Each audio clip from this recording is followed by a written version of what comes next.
History is filled with moments that make no sense. Entire groups of seemingly intelligent people making decisions that, at least in hindsight, just seem totally stupid. Disasters that could have been avoided, and there are atrocities that should have been unthinkable. And when we look back, we always ask the same question: well, what were they thinking? But what if that question is inherently the wrong one to ask? What if they weren't thinking at all, or at least they weren't thinking critically? Because the uncomfortable truth is that critical thinking isn't something that we permanently have, it's something we can lose. And right now, our society seems to be collectively losing it faster than ever before. We are outsourcing our thinking to AI. Our opinions are being outsourced to social media influencers, and our desires to algorithms. And the more we do it, the less we notice it happening. Until one day, we'll look up from our phones and realize that we're no longer making decisions for our own lives. We're just accepting them. But it's not too late. We can change course right now and build a better future. But for that to happen, we must first understand what's causing it. This is The Death of Critical Thinking and How to Save Your Mind. Groupthink is a psychological phenomenon where our desires for harmony within a group overrides our ability to think clearly. Under pressure to fit in, we stop questioning things, we stop thinking for ourselves and simply do as we're told. To make matters worse, in an effort to maintain the status quo, we might even join together to silence those we don't agree with. This is how individually intelligent people can end up making irrational choices, and how entire groups can convince themselves they're right, even when it's clear to any outsider that they're not. Groupthink is often cited as an explanation for why so many Germans embraced the Nazi Party. Propaganda, grievance, and conformity lead to a deadly, monolithic mindset. If you believe in the steady intellectual progress of humanity, you might assume that groupthink is something we should have outgrown by now. Over time, we've become more rational, independent thinkers. And honestly, not that long ago, that belief felt reasonable. But today, nothing could be further from the truth. Instead of fading away, lost in the books of history, groupthink seems to be accelerating. And with it, the slow erosion of our ability to think critically at all. All of this has been made even worse by technological advancements that have made it easier than ever to offload all of our cognitive tasks. For thousands of years, humans have had used tools to reduce our cognitive load to amazing results. When we started writing things down, we didn't need to put as much effort into remembering information. Calculators helped us avoid tedious math. GPS systems allowed pretty much anyone to navigate anywhere in the world without needing to study maps or remember directions. We store less information than we used to because we know that we can always Google the answer that we need. Offloading can free up mental capacity for other more important tasks, but when taken too far, it can impair our critical thinking and our memory. None of the tools that I've mentioned so far hold a candle to what we're currently dealing with at work, in the classrooms, and at home. You've probably already guessed what I'm talking about. It's AI. It's by far the most significant source of cognitive offloading that we've ever had to reckon with, and so far, the consequences are already deeply troubling. In a recent interview, Sam Altman suggested that one day soon, intelligence would be a resource you would need to pay for, just like water, gas, and electricity. The key word here is need. The idea that critical thinking will become an essential tool that exists outside of your brain is something that we've never had to contend with. But that future could very well be staring us right in the face. One of the clearest examples of this is in our current education system. It's safe to say that LLMs like ChatGPT have pretty much rendered the current school system obsolete. If ChatGPT can write all the essays, do all the research papers, correctly answer all the math homework, all in a way that's becoming increasingly difficult to distinguish from human written work, what exactly will be left for the kids to learn? When we learn to write well, we're feeling our way through an argument. We're thinking in a sophisticated way, which is only possible on paper. The student who gets an LLM to write their paper is missing out on this cognitive development. They're outsourcing their thinking altogether. And let's face it, they're probably not doing a robust editing job. In a study conducted by MIT, researchers compared 3 groups of students. One used their brain to write an essay while another group used an LLM. Over the course of 4 months, the LLM users underperformed significantly at neural, linguistic, and scoring tests. They also remembered much less information from the papers that they wrote compared to the people who did it on their own. Ultimately, when we offload the writing process to AI, we lose what we used to gain from it: critical thinking skills and the information that came from the writing process itself. In an educational environment, that doesn't exactly make a whole lot of sense. Some have argued that the students are learning how to prompt. Ugh. But to me, that's like saying you're learning how to use a smartphone. It's a tool designed for everyone to use without thinking.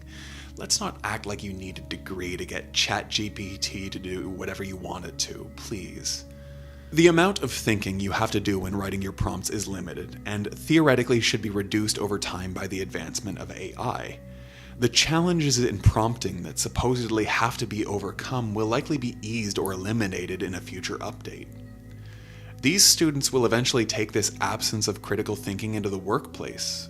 That is, if AI has left any room for entry-level jobs by then. In the workplace, there's a greater emphasis on outcomes over process, which is a big reason AI works perfectly for most white-collar roles. But I think we run into many problems when we think of work in this limited way.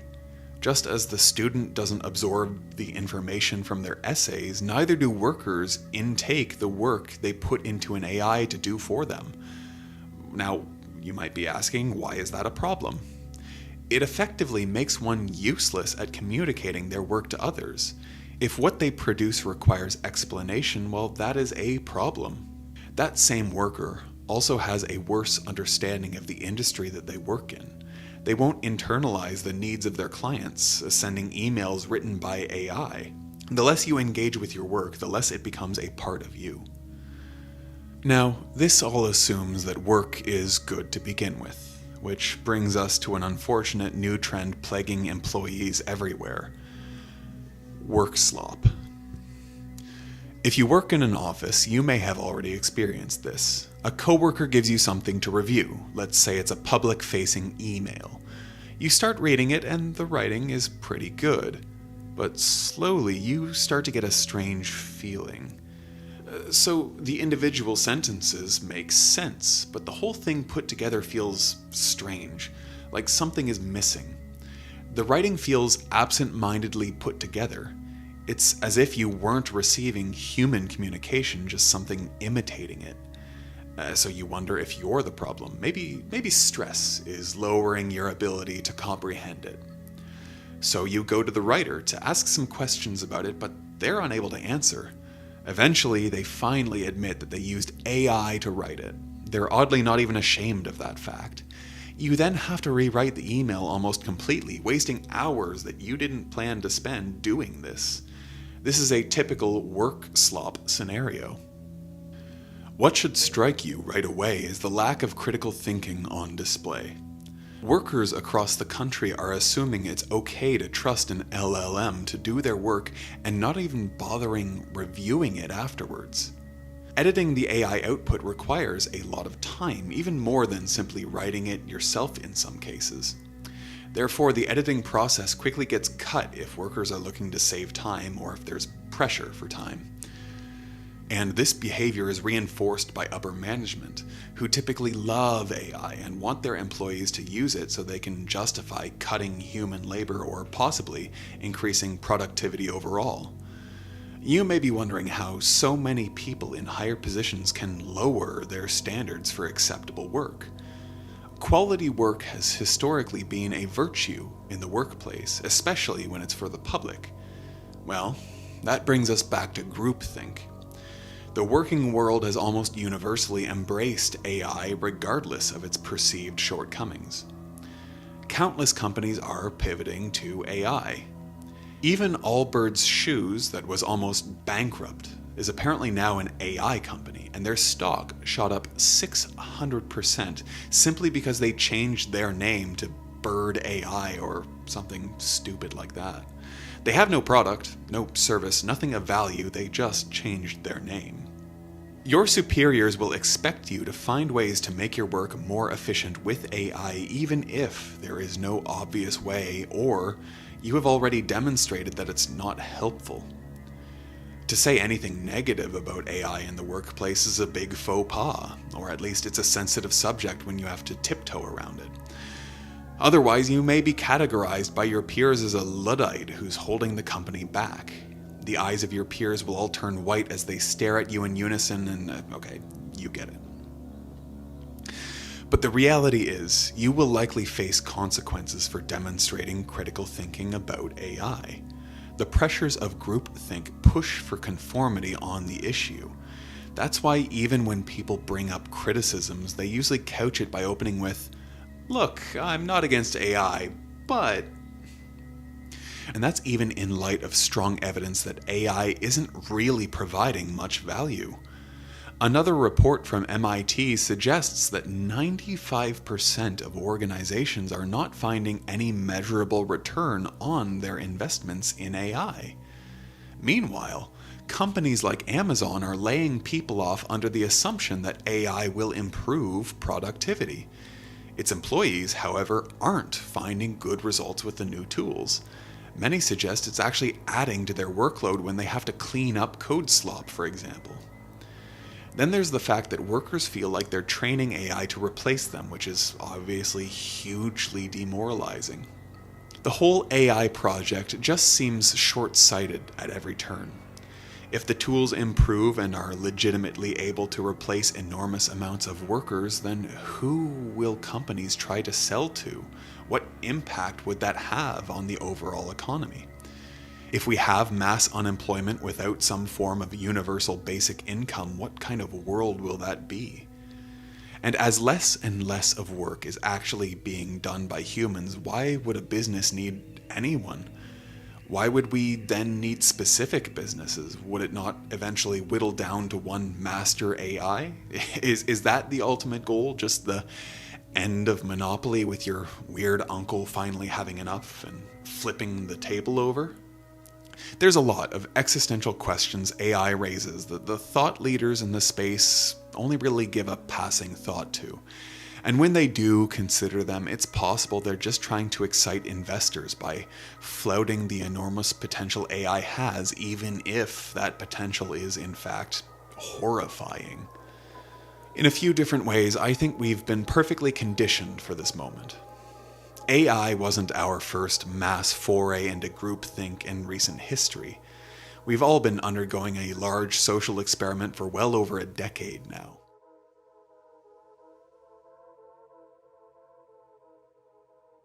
If you were around for the early days of social media, it was a pretty fun time. You connected with strangers or old friends and shared your thoughts, your pictures, and the occasional funny video. And it seems like from there things have just gone terribly, terribly wrong. Algorithms that powered social media feeds developed with more complexity, and they changed what we see. We went from reading random status updates from friends to seeing mostly updates that generated a strong reaction. Likes, reposts, and user data determine the content you are shown, all for the purpose of keeping you on the platform longer so that you can see more ads. The more time we spend on social media, the more addicted we are to the instant gratification that we get from it. Notifications and likes pour in, constantly distracting us from the kind of sustained thought that is necessary for critical thinking. We crave the dopamine responses we get from the distractions, often running away from our own thoughts. When we doom scroll, we're taking in a constant feed of bad news that we never fully reckon with. We become perpetually attracted to content that alarms us. In the throes of all this distress, we experience a cognitive overload that hinders our brain's ability to process and assimilate information effectively. A lot of this content is also not fact-checked very well. According to a survey by UNESCO, 62% of content creators say they don't confirm the accuracy of the content they're sharing with their audience. 40% of influencers base their sources' reliability based on whether it's popular or not. So, I guess keep that in mind the next time you're alarmed by something that you read online. From our doom scrolling, we're left emotionally exhausted, with a shorter attention span and a reduction in our ability to sustain thought. A big reason social media impacts our critical thinking skills is that we're unable to just let ourselves be bored. When we have a quiet moment, most of us will reach for our phone before even a minute has passed.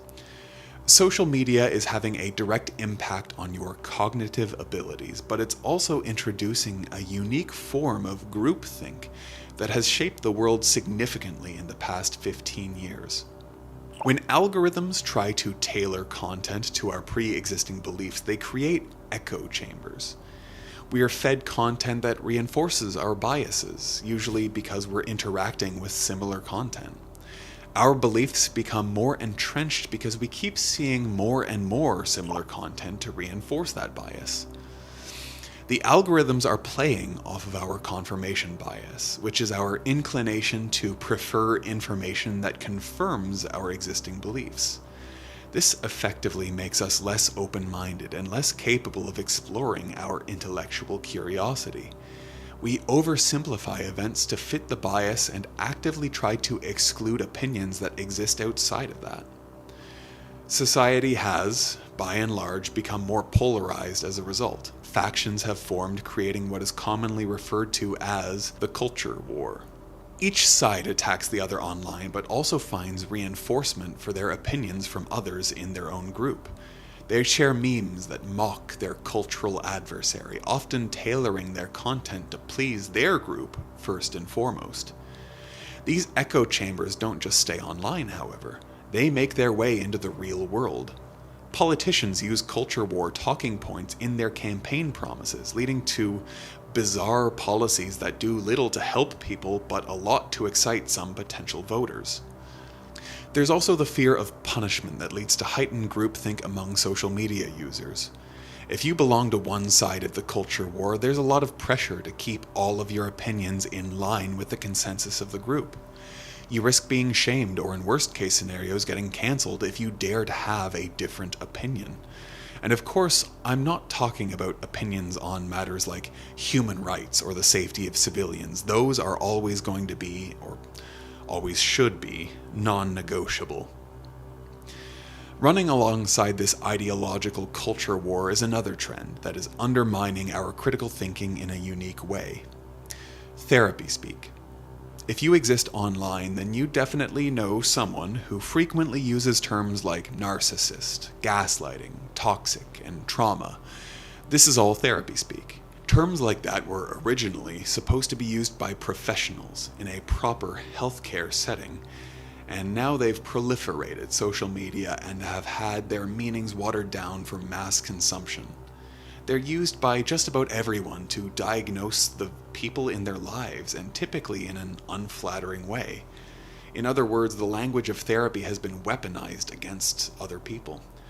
Therapy speak is often used to antagonize others. When people use the word narcissist, for example, they're typically not trying to invoke sympathy for that person. They want you to think of that person as bad, even though the supposed narcissist probably didn't choose to be the way they are. These words also tend to over-pathologize behavior. Normal human flaws like impatience, insecurity, selfishness, all are reframed as clinical disorders. Ordinary conflict becomes trauma. Disagreement becomes abuse. Suddenly every negative interaction turns into a medical diagnosis. When therapy speak gets evoked, it's rarely receiving a critical response. We have a habit of taking the utterance at face value, given the authority that the words carry.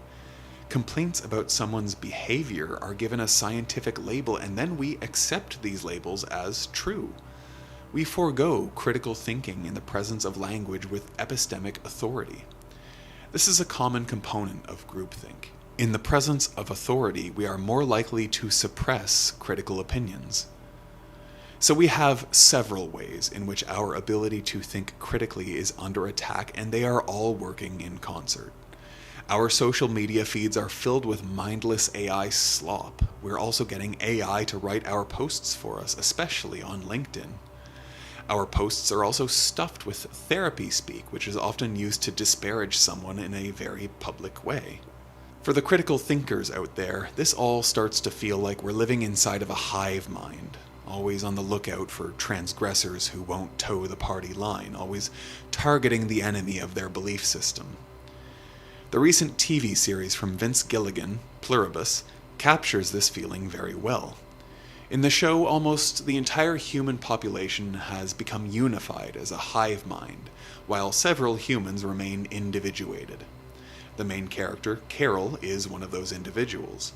She's immediately distraught and frustrated by the hive mind working in unison, expressing a strict moral code that governs their behavior. They do have one imperative that most of us would consider immoral, that everyone should be absorbed into the hive mind. In a way, Carol is a champion of critical thought as she attempts to resist joining her mind with the group. While many of you watching probably consider yourselves disconnected from the many forms of groupthink out there, I think we're all probably struggling to some extent with technology impacting our cognitive capacity. Our attention spans and our willingness to explore one subject are probably greatly diminished. I also want to point out that some of the most intelligent people in the world have struggled with deploying critical thinking at important moments. Robert McNamara, the architect of the Vietnam War, was considered a highly intelligent person. But even after the war was demonstratively a disaster, he continued to advocate for it. He was compromised by the sunk cost fallacy. Rather than properly evaluating the war as it was going on, he was more persuaded by the investment that had already been made.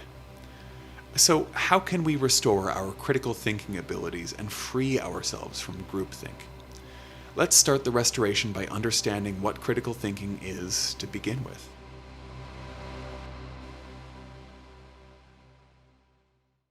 Critical thinking is widely considered to be one of the central goals of education, but defining it precisely isn't so simple. At its core, critical thinking refers to careful, deliberate thought directed towards some goal. The kind of thinking where you actively evaluate information, you question assumptions, and you consider alternatives. Exactly what counts as careful thinking, or even what the goal should be, is still under debate. Philosophers, educators, and psychologists all approach it slightly differently, but they do agree on one thing: it requires effort, and it does not happen automatically. The American philosopher John Dewey, who first defined critical thinking, believed that it would be greatly valuable to the individual and to society. It would increase individual happiness and reduce societal waste. To foster critical thinking, he thought teachers should respect students by honoring their demand for reasons and explanations. Education should encourage their self-sufficiency and initiate children in rational traditions like history, science, and math. It should ultimately prepare students to become democratic citizens with critical thinking skills. As we've already discussed, these skills that people like Dewey wanted to foster are under assault by technology. Even basic skills such as the ability to read are at risk. There's a recent trend of teachers on TikTok suggesting that their students are, in alarming numbers, not able to read. Getting your mind back is an imperative. Let's face it, the more harm we are doing to our critical thinking skills, the more vulnerable we are to feeling terrible and allowing harm to proliferate. We're nearly defenseless against a barrage of negative content. Luckily, it sounds like people are starting to take this issue very seriously. Gen Z, for example, is starting to return to the cinema. Many had predicted that movie theaters would die with younger viewers sticking to shorter form content, but that may not be the case. According to a recent survey, Gen Z is going to see 7 films a year on average, ranking above all of the older generations. There's also a wider trend of people sharing the longer form content they're consuming. They're watching films, they're reading books, they're listening to podcasts, and they're reading lengthy articles. The fact that we've gradually made our videos longer also shows this. People are intentionally choosing to spend more time with educational content rather than watching scrolling slop. I know that trends come and go, but this also could be a promising sign of things to come. Imagine, instead of just scrolling through slop on your phone, you go to a movie with friends and discuss the film afterwards. That's a much more worthwhile experience than doom scrolling a stream of bad news in bed. Perhaps the dissatisfying reality of consuming feeds is finally settling in and turning into action. And to help encourage this move, I want to discuss ways in which you can change your habits to give you more time alone with your thoughts. This advice comes from Dr. Gloria Mark, professor of informatics at the University of California, Irvine. Dr. Mark suggests that we acknowledge that scrolling has no real value for us and that all we have the option to replace it with is something valuable. Immersing yourself in a book, for example, is a powerful and memorable experience. Compare that to scrolling, where after a half an hour of ingesting short-form content, we can barely remember what we've experienced. We're often just left with a vague, uncomfortable feeling to sit with. Instead of clamoring for the phone when a notification excites you, Dr. Mark suggests we raise awareness of our actions. Probe yourself. Ask why you're going to check the news. Is now a good time for it? Or am I just checking the news out of boredom? Instead of allowing yourself to compulsively check the internet, give yourself permission in the form of breaks. Your mind does need to relax after focused work. You're fatigued, and you'll be more likely to do compulsive things in this state.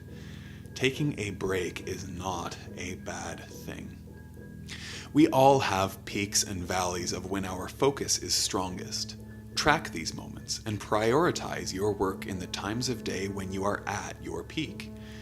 I think you'll find that you're much more productive when you work within your body's rhythms.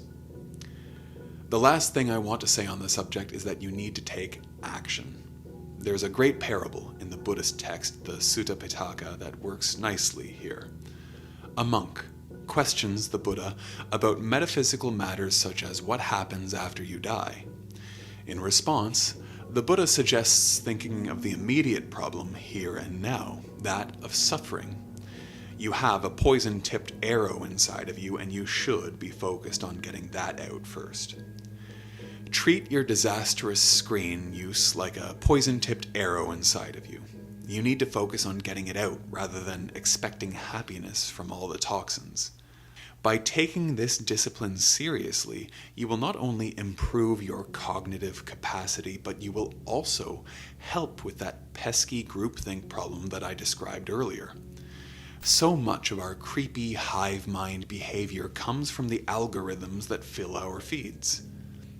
But beyond the screens, the unfortunate thing is that groupthink can still find you.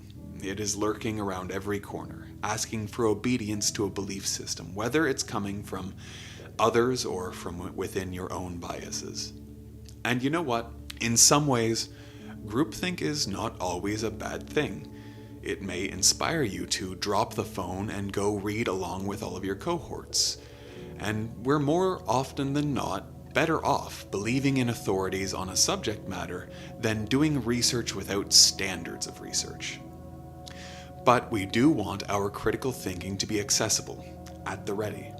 There are key moments where we will need it, and we need the capacity to be careful and considerate. Digging deeper, however, there's still a remaining threat to our critical thinking abilities, and this is the last one, I promise. One of the greatest threats to our ability to reflect deeply is also one of the things that makes life worth living: love. Our attachment to people and ideas can severely limit our ability to make thoughtful choices. When algorithms feed off our cognitive biases, they're feeding off our pre-existing love of ideas. We then find belonging among other like-minded people and drift further away from critical thought. With love and attachment often comes hate. We vehemently reject ideas that contradict those that we hold dear. We spew hateful comments at the people who hold opposite opinions. But, of course, this is not a recent phenomenon. Our attachment has been compromising our rational decision-making since the dawn of humanity. But we've found ways to help with this problem along the way. The Buddha most famously suggested we rid ourselves of craving and attachment to avoid suffering. His method of mindfulness meditation prepares the mind for deep thoughts on the subject, allowing our critical thinking to go on less impeded. But whatever way you go about improving your critical thinking skills, just remember that you have in you the capacity to pull out that poison arrow, and you will be thankful that you did. If you want to learn more about how to think for yourself, we made this video talking about the highest levels of thinking and how you can rise to the very top. Society is getting dumber. Chimpanzini bananini, burr burr patapim, neca ambalabu, puccino assassino, tung tung tung tung tung tung tung tung tung sahur. Sorry to be so chalant, it's just, you've got a level 10, yeah, no glaze. IQ and critical thinking skills are in free fall. Young people don't want to go to school anymore, and Hollywood is actually making a movie about Skibbity Toilet. I fear that we as a generation might be cooked, and what we're witnessing could be the slow death of human intelligence. What happens when an entire generation of humans don't develop critical thinking skills? And how will our society cope in a world where dumb people make all the decisions? To figure it out, I spoke to the researcher who literally invented the idea of measuring our attention spans, the professor who led the charge against ChatGPT cheating, and the MIT expert who's trying to understand what AI is doing to our brain. And what I discovered was that the problem is not as simple as you might think, and the solution is even more difficult. You know, tornadoes don't care if you believe in them or not. They're going to level your house anyway, right? Pathogens don't care if you believe in them or not. You're going to get sick.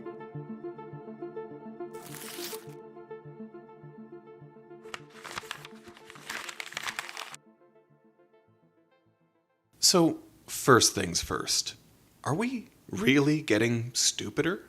It's so easy to be cynical and say the world is devolving into a real-life idiocracy. But, actually, it turns out there is evidence. You might even say proof, and it's pretty dramatic. Starting in the 1930s, for half a century, America's IQ rose steadily year over year. This phenomenon became known as the Flynn effect. Well, why? Greater access to education, but also improved access to healthy foods and reduced exposure to environmental elements harmful to our brains, like lead. But since the turn of the century, the tide has shifted drastically, resulting in what is now known as the reverse Flynn effect.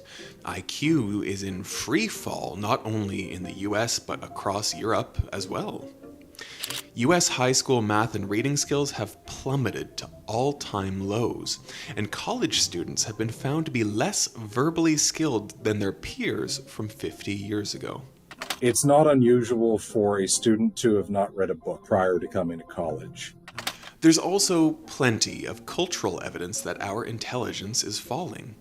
No one reads books anymore. The lyrics of the pop songs that top the charts have gotten increasingly simplistic and childlike. And our standards of entertainment in general have changed from this to, well, literal brain rot. And I promise, this isn't just some old man yells at sky moment. It would be easy to point out things like screen time and the internet for why we're getting dumber, but we've had pretty much the exact same reaction to every technological innovation, from excessive reading to the radio, the Walkman. In fact, for a moment, there were even fears that riding in cars could dangerously stretch your brain. Every smart device devised by man has been accused of robbing the youth of their native intelligence. But something today really does feel different, more transformative, more destructive, and that's not just a feeling. There's hard data to back it up. Critical thinking skills are in decline, and that decline is accelerating.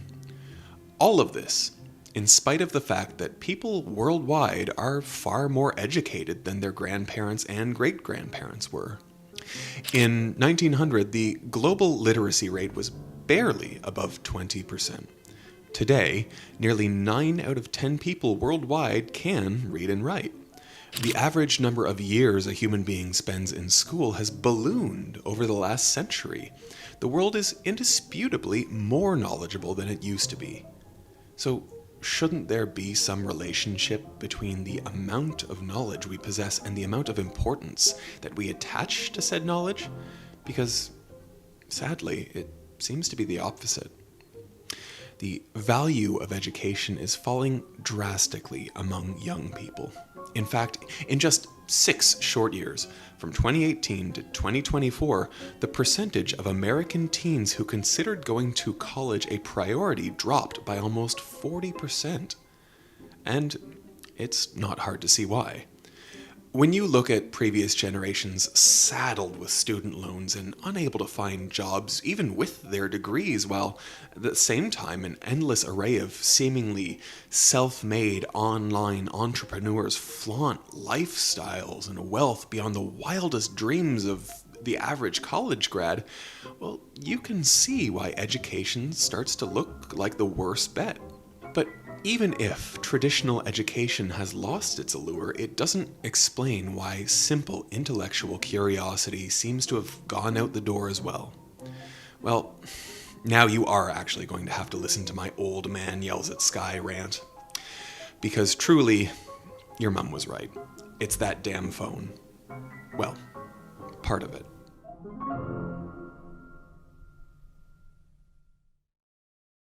My name is Gloria Mark. I am Chancellor's Professor Emerita at University of California, Irvine.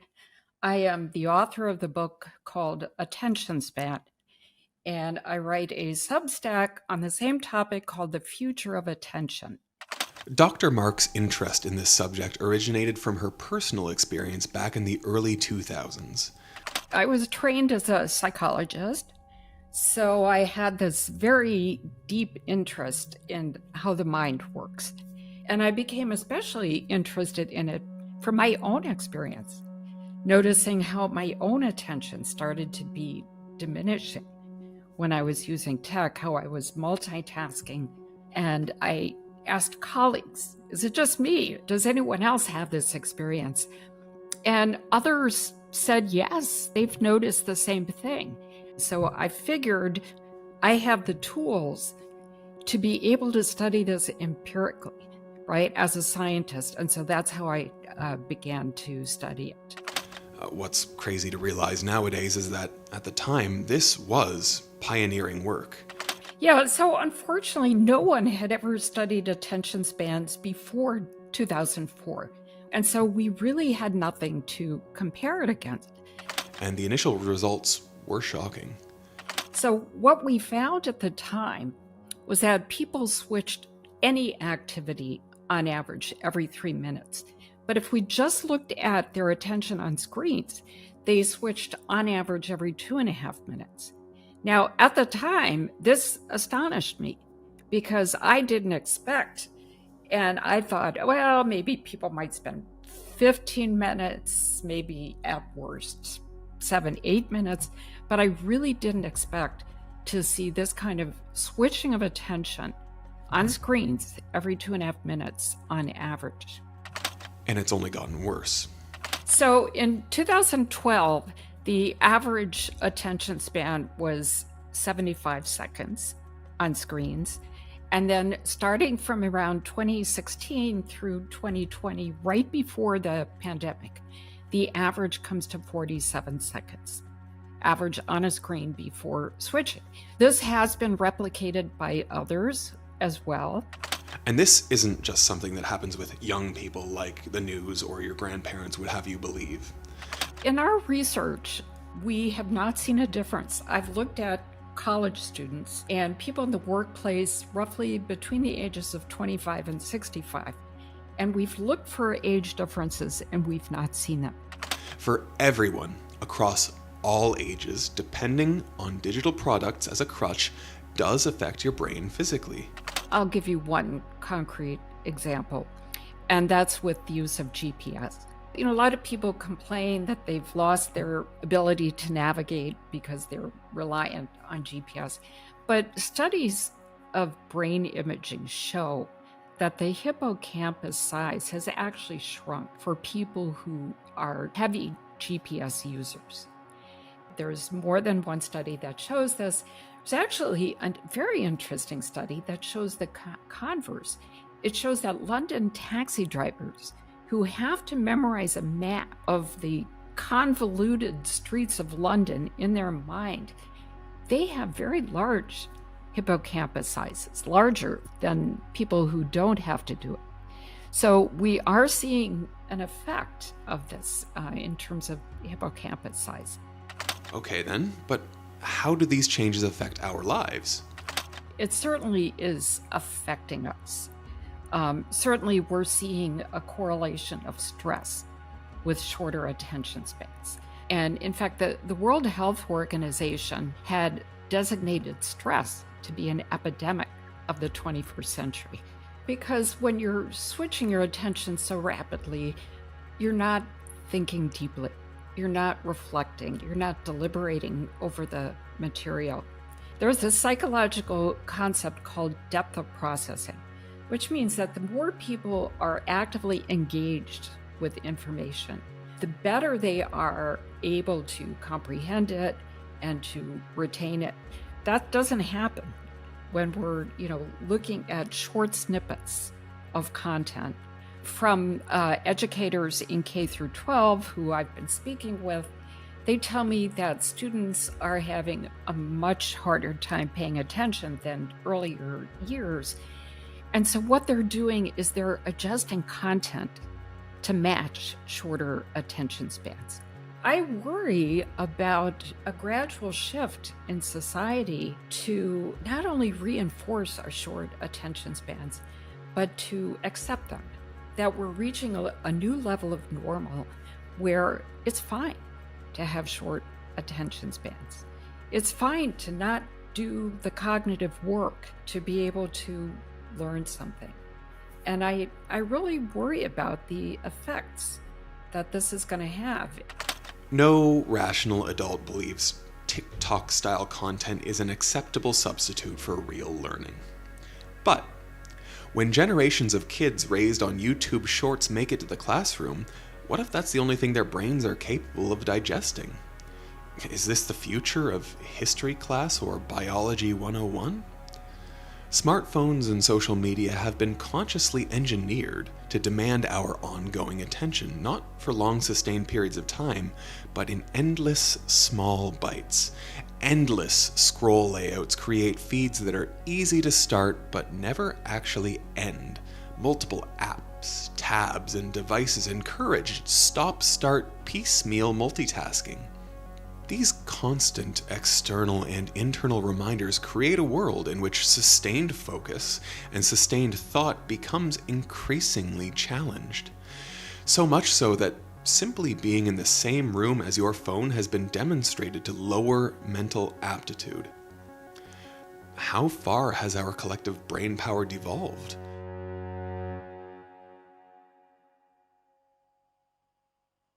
What happens to a society when too few of its citizens possess the intellectual curiosity and the mental stamina to seek out facts and evaluate objective truth? For Renee DiResta, the doorway to a scary new world cracked open back in 2013. In researching preschools, Renee noticed that childhood vaccinations for deadly diseases like measles, which she had given her own child without a second thought, were, in her California Bay Area community, seemingly seen as optional at best. I actually went to the California public health databases, and there were some schools in the neighborhood that had measles rate uptake in like 33%. And I said, my God, this is insane, actually. So I started writing about it. Despite a measles outbreak in California linked to Disneyland, local law at the time allowed for voluntary opt-out of vaccinations for any reason. Leading the charge against that law was a state senator who also happened to be a pediatrician. And I got involved in that legislative fight. Me and a couple of other moms who I didn't even know started an organization called Vaccinate California. We met on the internet. At that point, Renee quickly became acquainted with a passionate group of whose existence she was previously unaware. The anti-vaccine movement had been very well networked online for a very long time. And they had also been very accustomed to using techniques like harassment to push people out of the conversation for a very long time, because unfortunately it works. You can use intimidation. Renee was shocked to see that for anti-vax zealots, few tactics were actually off the table. I had a Facebook profile which I hadn't locked down in a million different ways yet. I didn't know better at the time. And they went and they took pictures from my profile of me with my baby. We were at Disneyland for Halloween. I was dressed as Maleficent. He was dressed as the little crow. And they said that, they took those photos and they started sharing them into harassment hashtags saying that we were Satanists. Other moms in Vaccinate California endured the same. They would send instant messages to people's older kids, to kind of like high school age kids, saying like, do you know what your mom is doing? So it was these sort of tactics that were gross, really, but the intent was to make it feel like it was a liability to participate. This isn't unique to the anti-vaccine movement, of course.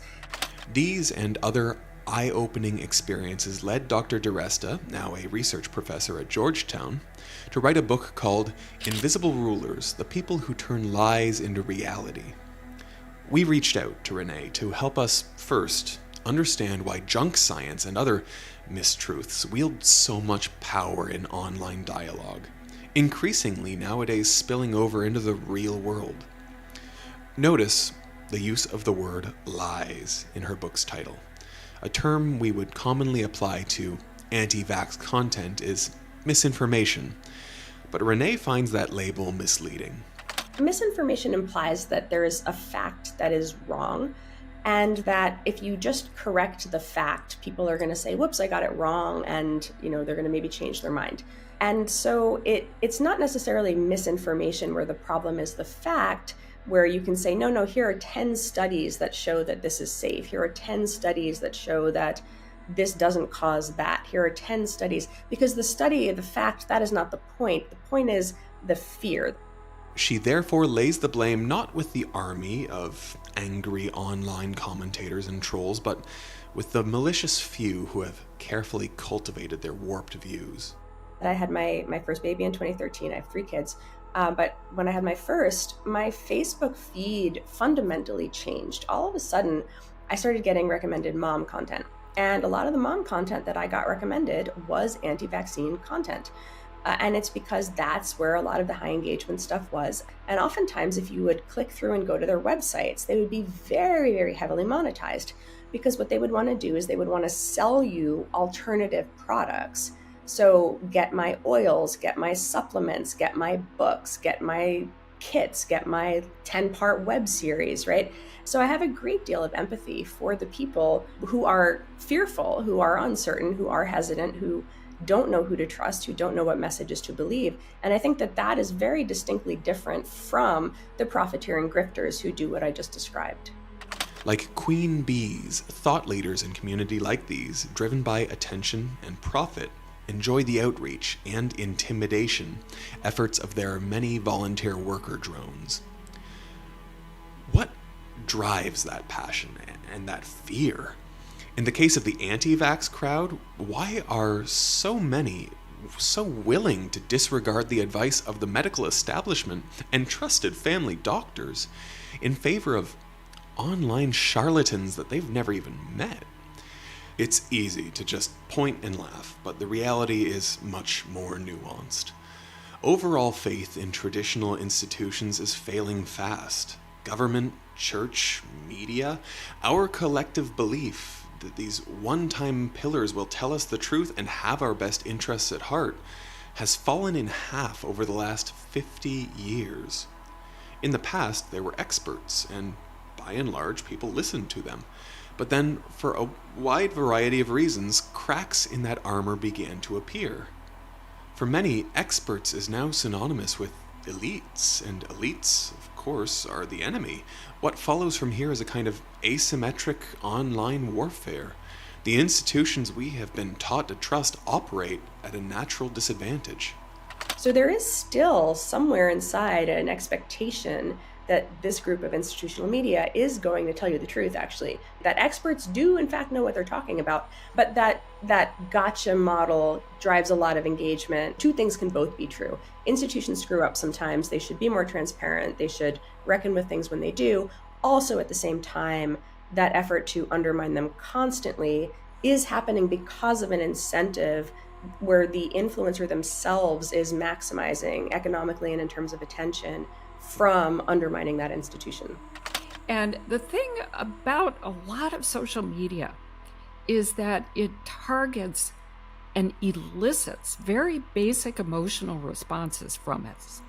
So basic responses like excitement or fear or disgust, these kinds of basic emotional responses keep us glued to the site because we want to experience these, especially happiness or excitement or shock. Those kinds of responses are intriguing for us and want us to keep going for more. Every time you open an app, it is using all the tools at its disposal to figure out ways to keep you scrolling. Tech giants know we don't just respond to the things we like, we respond to novelty, to intricate conspiracy theories and exciting gossip, no matter how far-fetched. It's easy to judge, but have you ever seen a social media story so tantalizing you foolishly shared first and fact-checked it later? At the end of the day, none of us are immune.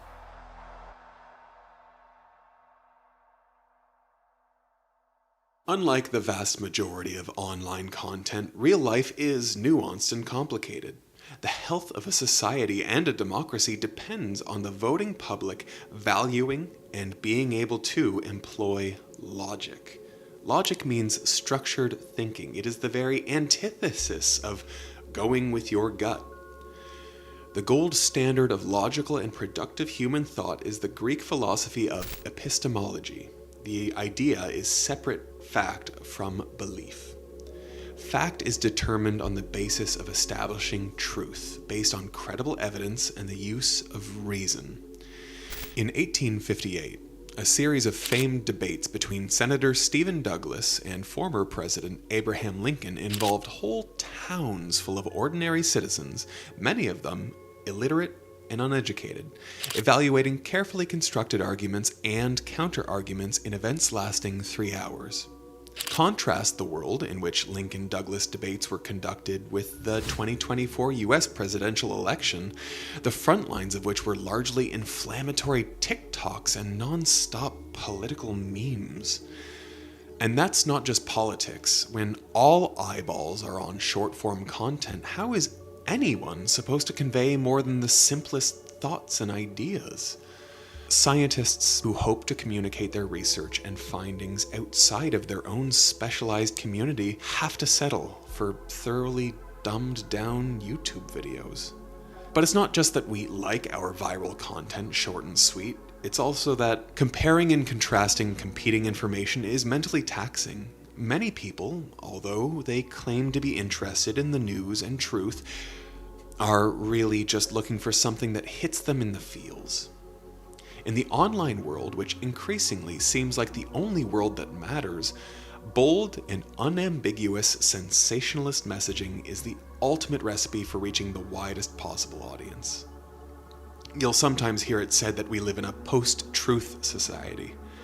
Well, the irony is that a world of verifiable truth to separate fact from fiction is rarely more than a Google away, unless you indulge in the most extreme conspiratorial thinking and believe little readily available online information can be trusted.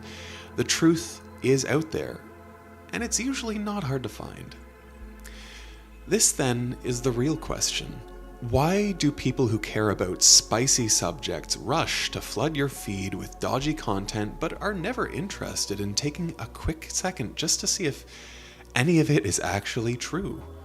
Well, largely because deep down they're not looking for the truth. They're looking for arguments and evidence to confirm what they already believe. There's a sort of power that comes from embracing ignorance, or maybe just your own set of facts. Much of the irrationality infecting our cultural dialogue can be attributed to people who don't like getting their answers from authority figures, but who also lack the critical thinking skills to evaluate information for themselves. Now, of course, as a YouTube channel that enjoys pondering and exploring all of life's great mysteries, we love the idea of people doing their own research. But isn't it funny how whenever they do, it always seems to end up confirming the biases they went in with at the start? Perhaps there is an even deeper reason so many people are embracing and even celebrating ignorance. There's a sense that our so-called cultural superiors have taken advantage of us, little people, and they're looking down on us, and they've been looking down on us for too long. And now the mob is finally getting their revenge. In the dopamine-driven online arena, boring old facts get shouted down and replaced with sexier fake news and conspiracy theories. Opportunistic political figures have observed this phenomenon of anti-intellectualism and embraced it. I love the poorly educated. We're the smartest people, we're the most loyal people.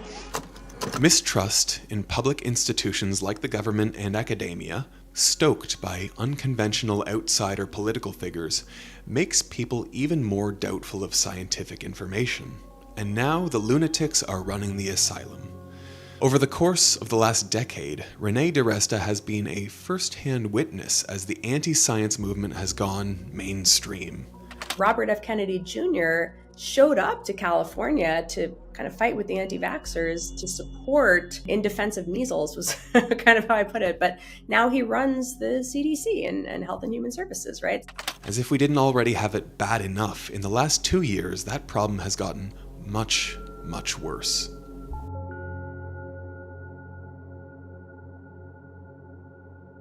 What would you say happened to our collective ability to do mental math when calculators came along? I think we'd all agree everyone got worse at arithmetic. What happened to our ability to remember basic facts post-Google? We all got more forgetful, right? So what then happens when a new kind of tool comes along, one that allows us to outsource not just mental arithmetic or trivia, but all of our curiosity about everything, both mental and emotional, providing endless answers with only a few mouse clicks? They started getting these emails saying, hey, I started using this tool called ChatGPT, and I think my memory became worse. So I can be like, hey, can we measure that? Enough? This new tool, right? It's barely 3 years old, barely, and it's been right now introduced in all of the aspects of our lives, everywhere, right? And so, of course, the question was naturally, okay, so do we actually know what's happening in the brain? No one really ran a study, so we decided to design one. My name is Natalia Kosmina, and I'm a research scientist at MIT, Massachusetts Institute of Technology, Media Lab, and I work on what is known as brain-computer interfaces, or BCIs, for the past 16 years. And today we're going to be talking about one of the recent studies we released called Your Brain on ChatGPT. Given that her lab is on a college campus, the basic outline of the study was easy enough to drum up.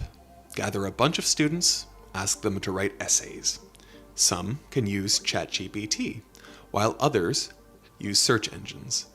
And then others still have to rely on the power of their own mind. In the most basic terms, Dr. Kosmina and her team found that the more robust the technology a given test subject was allowed to use, the less information they retained. The details, as we know, tiny things do matter. We actually saw this also with our paper and reaction to our paper. By not doing this cognitive work and reading through the things, you would not be as knowledgeable, you would not be able to respond as fast, you would not be as comfortable and fluent in some of those responses. But how is this any different from things like calculators that came before? You do not talk to your calculator about your feelings, about your worries, about your stresses at work. You do not go to bed with your calculator. Literally, don't wake up and check your calculator first thing in the morning. In her well-informed opinion, AI is a transformative technology, a quantum leap forward even from old-school Googling. So in case of Google, right, there's definitely a cost to attention that was found back in 2008, 2011, changes in our working memory, short-term, long-term memory, and recall. But Googling still requires active mental participation. It's an aid to thought and not a replacement for it. The idea there is that you'd still need to work your brain to search for that information. So you like, hey, what is this? Oh, this is about that? Okay, so you kind of need to incorporate what you are looking for, process it, analyze it, kind of pull it together in some coherent story for yourself. So you kind of need to work your brain, if I may say so. Full disclosure, Dr. Kosmina recently joined Google as a visiting researcher, although this relationship began after the project was completed. In contrast, LLMs like ChatGPT or even Google's Gemini do not allow you to interact with the concepts in the same way. There is no analysis, so you retain a lot less information. The more you actively engage with material, the better able you are to understand and to retain it. What do we do with large language models? We issue a command and it produces output. That's very different than doing that directly yourself. So we're not doing depth of processing when we're using LLMs. Predictably, much of the mainstream reaction to the MIT study played up the potentially negative implications of a world in which many of our day-to-day mental tasks are outsourced to AI. Natalia largely considers this a classic case of confirmation bias, people seeing what they, or what their audience, want to see. So I'm personally very, very excited for AI. The paper we released literally 2 weeks after this one actually does connect ChatGPT and brain activity of a person literally to actually improve and change some of the outputs. So here you go, so much for anti-AI. And like it or not, it's already here and it's here to stay, having insinuated itself into every corner of the online world. We all use it. We already all use it. You hate it, you still use it, you still use it. Still, her eyes are wide open to the unprecedented dangers that it might represent. Social media is a great example of what we have already lost, like the train that already left the platform. Social media is an excellent, excellent example in this way of things that we didn't regulate well. We missed so much. In a perfect world, the powers that be would have been ready for the challenges presented by LLMs. Government oversight needs to happen in a more proactive and not reactive way, right? It's this social media. Like, why haven't we learned anything from that example? LLMs are ultimately, you would say, on the scale are 10-fold, 100-fold, ultimately more powerful. So why that is not being taken into consideration? They were not just released randomly in December of 2022. That product was in the making and we knew about it. So why it's only researchers that are monitoring that? Governments weren't the only ones that were caught flat-footed. For all we know, the entire higher education system could very well be on the brink of collapse.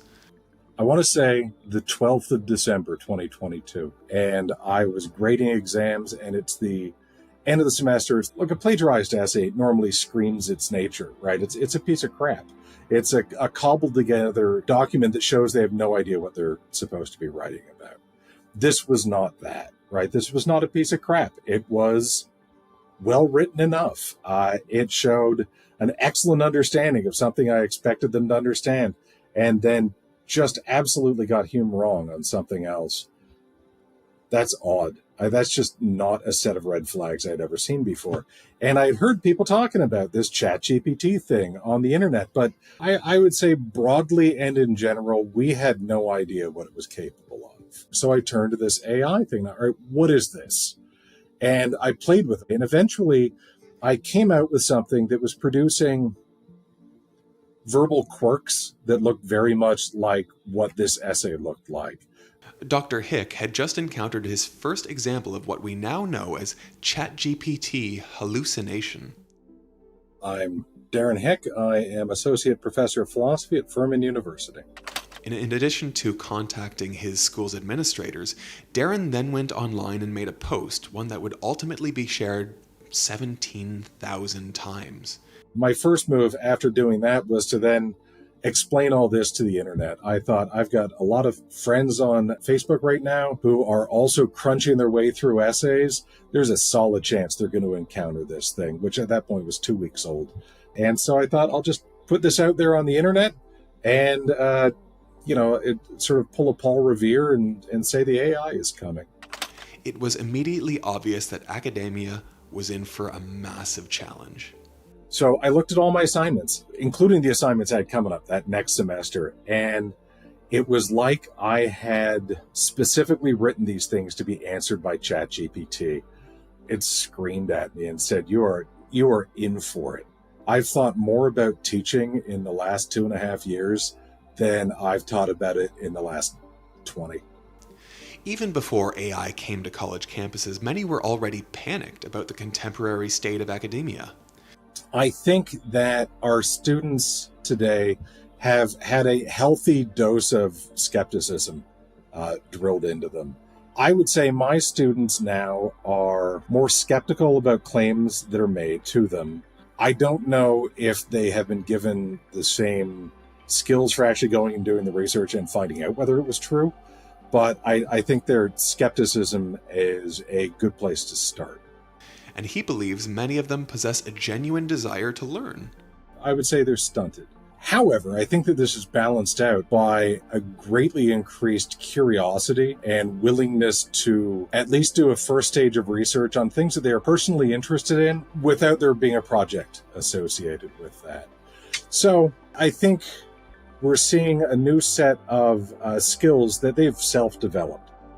But in far too many cases, the world that they were born into has simply let them down.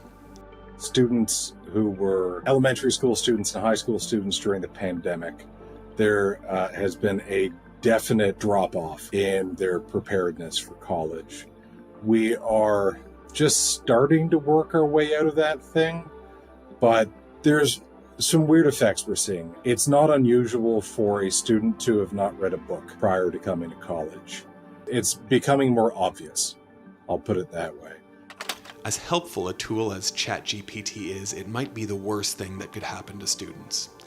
Young people should be building up their reasoning powers by pouring mental energy into researching and writing schoolwork, and now they can just get their own personal Jarvis to do much of it for them, skipping the reps their developing brains so desperately need. If you think ChatGPT has ruined your critical thinking skills, consider future generations who might not ever even have the chance to develop them in the first place.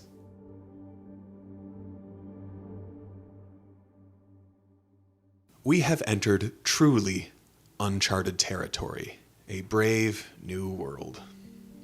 Here, it potentially could be a danger for the whole development of critical thinking. In the very beginning, right, think about it, you and me, we were born when LLMs were not a thing, right? So we developed the skill and ultimate skill to ask a question. And also, obviously, have the answer, understanding the answer, having the argument, disagreeing, right, having it hopefully polite as a discourse, the conversation in society. Now think about a child, right? We don't have right now results on any of these uses of LLMs on children. However, that is the real risk we are running here, right? If you have been, taught with an LLM and there were no way of supervising it, right? We do not have actually data that would show that you would be able to develop these critical, thinking skills of being in a society, in a human society, and more importantly, actually developing any human relationships. We don't have this data. I'm not talking specifically of adults who already developed them. That's exactly, already the case. You have already developed it. Most likely you will also lose some of it. But I'm talking about the base, right? The base skills, the base understanding. If you don't have base, it will be very hard for you to do any math. If you don't have a base, it's going to be very hard for you to build a conversation. So the idea is that you would not be able to pull two words together, literally, and more importantly, you would not be able to build real human conversations and, more importantly, relationships, right? So all of this can actually be really, really devolving for our society, and that can actually happen within one generation, so very, very fast. And I'm pretty sure no one wants this, this devolution. This dark vision of the future does not seem all that far-fetched or even that far off. When OpenAI released ChatGPT-5, many people complained, not because AI was stealing their jobs, but because they felt that OpenAI was taking away their friend. The GPT-5 model was designed to be less friendly, and the outrage was so much that OpenAI had to reopen access to the older models because people were already too emotionally attached to it. It was so bad that Sam Altman had to make a statement that the parasocial bonds people were forming with ChatGPT was a pretty bad idea, and was moved to make an online statement detailing his discomfort with these parasocial bonds. The statement seemingly alluded to some deeply disturbing incidents that have recently been making headlines. Removing companion mode for the time being was a well-advised precaution, but it was only a band-aid. With a few tweaks, it might well be back for version 6.0, and even if it's not, as we all know, where there's demand, supply will inevitably present itself. If OpenAI won't provide virtual companions, then their competitors will. As we reckon with a world in which humankind struggles to find the common ground of agreed-upon truth, are we already moving into a new one in which humans no longer seek to connect with each other at all?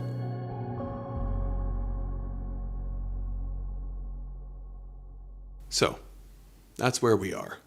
Collapsing IQs, compromised critical thinking skills, insufficient attention spans, the embrace of ignorance, coupled with opportunistic leaders stoking the flames of stupidity. All of which is supercharged by information distributing systems that discourage deep thought and further alienate us from one another. It all sounds pretty dark. In the city of Trent, Italy, in 1475, a 2-year-old child has gone missing, and without evidence, a Franciscan preacher named Bernardo de Feltre seized the opportunity to spread anti-Semitic hate, accusing the local Jewish population of unaliving the child and drinking its blood. Moving swiftly and decisively, the Pope denounces the story, but he's completely ignored. A local politician orders a roundup of the entire city's Jewish population. Dozens are tortured. 15 of them are burned at the stake. And all the while, the Pope, traditionally held up as the messenger of God's will on earth and an authority on the level of kings, is helpless to stop the madness. Why? 40 years earlier, in Germany, Johannes Gutenberg had invented the printing press. Almost overnight, sensational handbills became ubiquitous throughout Europe. Propagandists competed to see who could spread the most effective gossip, hearsay, and slander. Local populations were intoxicated by the steady stream of inflammatory content, distrust of powerful figures like the Pope, who had previously controlled the flow of information from the top down and abused their power at the expense of the peasantry, made common people all too eager to believe alternative facts that fed into their worst prejudices. Too few were able to truly comprehend that just because something was printed on a piece of paper did not mean it necessarily contained the truth. Now, after I've said all of that, does it sound familiar at all? Political influencers are the modern analog of the authors of these inflammatory handbills. No one really knows what happened to that abducted child. The only certainty is that Father Feltra's hateful accusations weren't true, and yet the child, named Simonino, was canonized as a martyr of the Christian faith at the hand of bloodthirsty infidels. He remains a saint to this day, over 500 years later. Proof that fake news can sometimes have real staying power. But here's the silver lining. This whole episode was arguably the darkness before the dawn. While Gutenberg's printing press supercharged the dissemination of dodgy info, it also helped spread new religious and philosophical ideas previously unavailable to the common man. No medium of communicating information is inherently good or bad, it's just what we make of it. And ultimately, Gutenberg's printing press is mostly associated with the good it did and the movement that it enabled. That's the kind of movement we could use right now. A new enlightenment.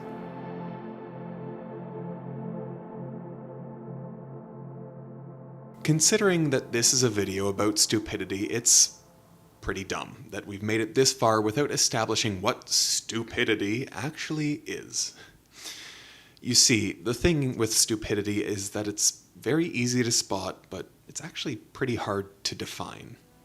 For one thing, stupidity is not the same thing as ignorance. Ignorance means you don't know things, or at least not yet. Stupidity means you aren't able to learn or you simply don't want to. French philosopher Christian Godin puts several fine points on what stupidity is and is not. He notes that stupidity avoids and distrusts complexity. As soon as an explanation becomes complicated or counterintuitive, you can see the stupid person become frustrated and shut off. It's why phrases like, "Sai bao," shut your bitch ass up, "just put the fries in the bag, bro," or "it's not that deep" are now more popular than ever. No one wants to engage in critical thinking or any sort of complex discussion. Stupidity dislikes change and the unfamiliar. It puts faith in stability and what it knows, and views the unknown with suspicion, derision, and fear. When confronted with disagreement, stupidity resorts to mockery. Stupidity finds comfort in blindly following rules and sticking with herd mentality. Godin also notes that very few people think they're stupid, and indeed, that being blind to one's shortcomings is an easy tell that someone lacks true intelligence. Swedish professor Sverre Spultra agrees, pointing out that paradoxically, feeling stupid can often be a sign of intelligence. Many stupid people assume that they have everything figured out. Smart people are aware of the holes in their knowledge and, rather than feeling insecure and threatened because of them, are motivated to fix them and overcome them. No one knows everything, and no one holds the correct opinion on every issue, large or small. One of the smartest things you can do is to maintain the humility to accept that everyone, including, yes, ourselves, is stupid in some way. A 2015 study of everyday instances of stupidity assigned the highest order of stupidity to what you might call confident ignorance, believing that you are the smartest person in the room and, acting on that belief, revealing yourself to be the dumbest. Here's an example. A thief who cleverly hatched a plot to steal a bunch of GPS devices. This link between high confidence and being blissfully unaware of one's own ignorance leads to what is known as the Dunning-Kruger effect, which explains the dumbest voice in the room is often the loudest. It also calls to mind the political philosopher Machiavelli, who preached that a strong and charismatic leader who speaks in grandiose and simple statements is likely to outmaneuver a more intelligent and likely more qualified rival.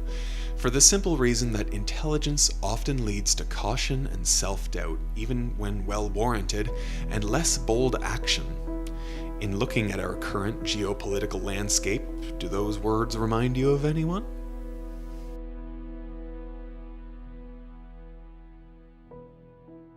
Perhaps in some small ways, the tide against ignorance and unfettered distraction is already turning. The first step in fixing a problem is always simply recognizing and acknowledging that it exists. If it sometimes feels less like you own a phone and more that your phone owns you, Dr. Mark encourages you to fight the good fight. People, we're not just mere pawns. I believe that people can take agency to take back their attention. It takes work. There's a real cost to the time that we spend and honestly waste online. So the time that you're spending on social media, right? And maybe it depends on the person, but a lot of people don't feel very fulfilled when they go on social media. But after they're off, they say, wait, what did I just look at for the last 30 minutes? But there's an opportunity cost because we could instead spend that time reading something that's a lot more powerful and inspiring, getting immersed in a book. Immersion is such a powerful mechanism. And, when you think back to when you've read a book that just captured your attention so much, and after reading it, it wasn't lost on you, right? It stays with you because it affected you in some way. So I think we should be thinking about replacing time spent with something that doesn't provide value with some other activity that does. Luckily, as our society's leading expert on the subject, Dr. Mark has some practical advice for how to reclaim and restore your ability to focus and cut your personal attention deficit. All right, so what can people do? So a notification on your screen, that creates an automatic response. To look at that blinking notification, I might click on it automatically. So what can we do about that? Well, one thing we can do is to raise these automatic actions to a more conscious awareness. I call this meta-awareness, which means probing yourself to become more aware of the things you're doing. So every time I have an urge to go to read the news, I'll stop myself and I'll probe myself. Do I have to read it right now? Why do I have to read it? Usually it's because I'm procrastinating, or I'm curious, or I'm bored. But that question causes me to reflect, makes me more conscious of my actions. When you're more conscious, you can be more intentional. When you're more intentional, you can form a plan. And so my plan might be, okay, I'm going to work 20 more minutes, and then I'm going to take a break. Next, stop setting unrealistic expectations for yourself. Pace yourself and realize that breaks aren't a bad thing. Another thing we can do is to take more breaks. When our minds are fatigued, executive function becomes fatigued, and we become even more susceptible to distractions. So by taking breaks, it can help us replenish our cognitive resources, helps our executive function, kind of get back up to speed. And finally, another thing we can do is to be aware of our attentional rhythms. What do I mean by that? So we've studied people throughout the day, and we find that there are peaks and valleys of when people are focused. It's very easy to figure out when your attentional peaks are. Are you an early type, a late type? You can also just keep a simple journal. And what you can do is to plan your day in terms of putting the hardest work that has to be done, to do it at those times when your attention will be at its peak. And don't waste that time doing email or going on social media. Reserve that time. By this point, society is aware that change is needed. Most Americans support at least some limits on the use of smartphones in school. And almost half of us believe much of the information we encounter online is likely false. Even more admit to difficulty in distinguishing online fact from fiction. Furthermore, 4 out of 5 people agree that we urgently need a more effective way of managing and filtering online information to differentiate between fact and fantasy. In the face of vast and powerful irrational forces, what we believe, or choose to believe, matters. It's not just about likes and followers. There are real-life implications. Tornadoes don't care if you believe in them or not. They're going to level your house anyway, right? Pathogens don't care if you believe in them or not. You're going to get sick. You do need consensus reality. You do need that ability to come together and say, we all agree that this data is accurate. We all agree that these experts are processing it accurately and correctly. And we don't have that now. And that is what I think is dangerous. Hopefully, as we collectively realize that the internet information ecosystem is not serving us, either it will evolve or we will evolve and look elsewhere. There is some evidence that traditional institutions of information and expertise are belatedly wising up and realizing that they need to combat bad information and bad actors on their own terms and on the modern battlefield. The idea that you're going to continue to communicate the way you did in the era of top-down broadcast era press conferences, no, that's not going to work. This is the era that we're in now. Adapt to the era that we're in now and move forward. You would see the institutions and public health officials put out these very boring fact sheets, and they wouldn't speak in stories. They wouldn't use memes. They wouldn't really do very much that was designed to go viral. They wouldn't engage with influencers. Now you're starting to see a rise of a whole lot of physicians who are speaking as influencers themselves, who have now, 1 million followers, who are out there saying, we're going to put out content. When a government speaker who's not giving accurate information says something, we're going to counter it. We're going to put out good information, and we're going to do it in a way that goes viral so that other people can share it. It can be easy to be intimidated by the prospect of ever more powerful artificial intelligence. Dr. Kosmina reminds us that the AI revolution is still in its infancy. But there are new tools, like LLMs are a thing of the past, so to say. And I know it's crazy when I'm saying that, but you have new ones that are coming, like you have robotics, but then you will have neural computing, you will have BCIs. Are we ready for robotics? Are we ready for BCIs? We are not. So why is it so? Is it because, this is a thing in 30 years? No, it's not in 30 years, and it's not even in 10 years. It's in 2, 3, and 5. For all the talk of ChatGPT brain rot and machine learning eliminating human careers, AI has undoubtedly already changed many of our lives for the better, handling the menial and mundane mental chores from which we derive no satisfaction. But what else will it become? Many fear AI will someday surpass and render unnecessary mankind's more elevated pursuits. Perhaps it will make human-created art look primitive and uninspired. But if history is any guide, it will just as likely provide us with tools to take our own creative expression to new heights, just as cameras, digital musical instruments, and so many other innovations, each derided as the death of human art on their arrival, did in the past. We hold the keys. We are the drivers. Each of us votes for the kind of world that we want to live in with every click and keystroke. Far-fetched dystopian fantasies aside, artificial intelligence will likely only become as helpful or destructive as we human beings allow it to be, through the choices about when and how we use it and allow our children to use it. Likewise, we hold the keys to the intellectual future of our species.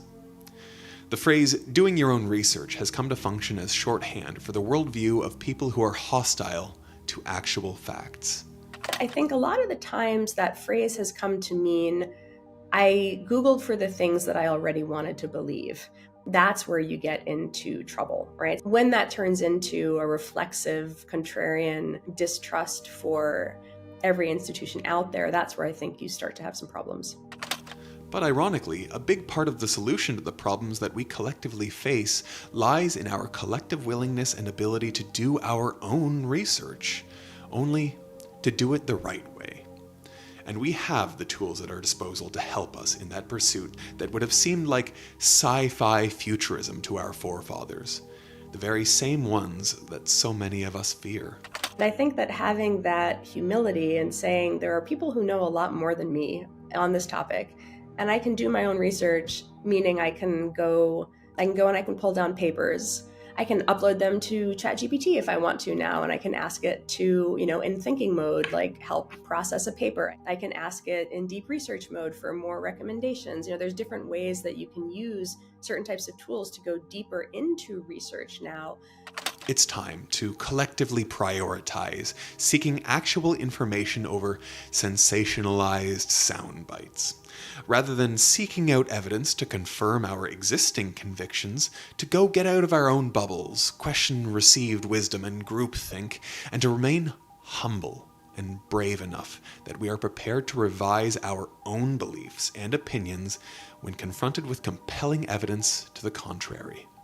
The time has come to make our devices work for us again, rather than giving them an endless amount of our time and attention and making slaves of ourselves.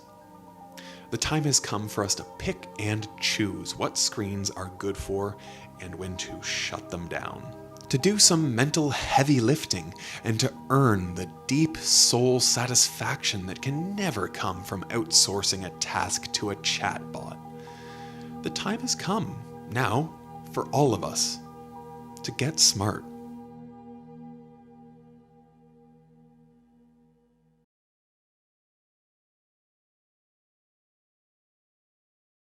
History is filled with moments that make no sense. Entire groups of seemingly intelligent people making decisions that, at least in hindsight, just seem totally stupid. Disasters that could have been avoided, and there are atrocities that should have been unthinkable. And when we look back, we always ask the same question, well, what were they thinking? But what if that question is inherently the wrong one to ask? What if they weren't thinking at all, or at least they weren't thinking critically?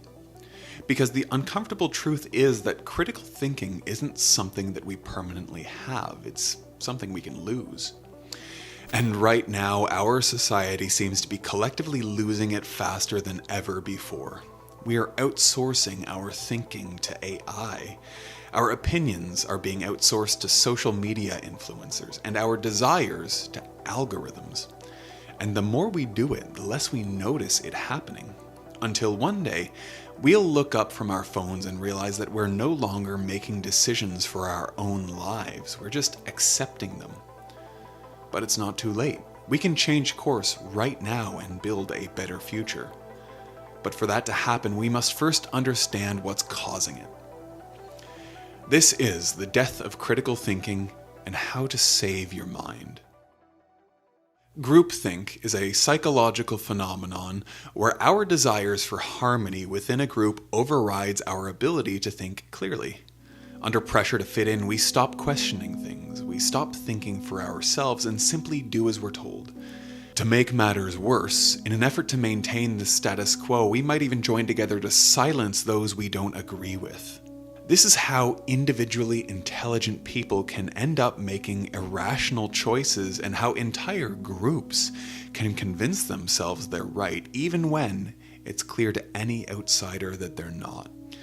Groupthink is often cited as an explanation for why so many Germans embraced the Nazi Party. Propaganda, grievance, and conformity lead to a deadly, monolithic mindset. If you believe in the steady intellectual progress of humanity, you might assume that groupthink is something we should have outgrown by now. Over time, we've become more rational, independent thinkers. And honestly, not that long ago, that belief felt reasonable. But today, nothing could be further from the truth. Instead of fading away, lost in the books of history, groupthink seems to be accelerating. And with it, the slow erosion of our ability to think critically at all. All of this has been made even worse by technological advancements that have made it easier than ever to offload all of our cognitive tasks. For thousands of years, humans have had used tools to reduce our cognitive load to amazing results. When we started writing things down, we didn't need to put as much effort into remembering information. Calculators helped us avoid tedious math. GPS systems allowed pretty much anyone to navigate anywhere in the world without needing to study maps or remember directions. We store less information than we used to because we know that we can always Google the answer that we need. Offloading can free up mental capacity for other more important tasks, but when taken too far, it can impair our critical thinking and our memory. None of the tools that I've mentioned so far hold a candle to what we're currently dealing with at work, in the classrooms, and at home. You've probably already guessed what I'm talking about. It's AI. It's by far the most significant source of cognitive offloading that we've ever had to reckon with, and so far, the consequences are already deeply troubling. In a recent interview, Sam Altman suggested that one day soon, intelligence would be a resource you would need to pay for, just like water, gas, and electricity. The key word here is need. The idea that critical thinking will become an essential tool that exists outside of your brain is something that we've never had to contend with. But that future could very well be staring us right in the face. One of the clearest examples of this is in our current education system. It's safe to say that LLMs like ChatGPT have pretty much rendered the current school system obsolete. If ChatGPT can write all the essays, do all the research papers, correctly answer all the math homework, all in a way that's becoming increasingly difficult to distinguish from human written work, what exactly will be left for the kids to learn? When we learn to write well, we're feeling our way through an argument. We're thinking in a sophisticated way, which is only possible on paper. The student who gets an LLM to write their paper is missing out on this cognitive development. They're outsourcing their thinking altogether. And let's face it, they're probably not doing a robust editing job. In a study conducted by MIT, researchers compared 3 groups of students. One used their brain to write an essay while another group used an LLM. Over the course of 4 months, the LLM users underperformed significantly at neural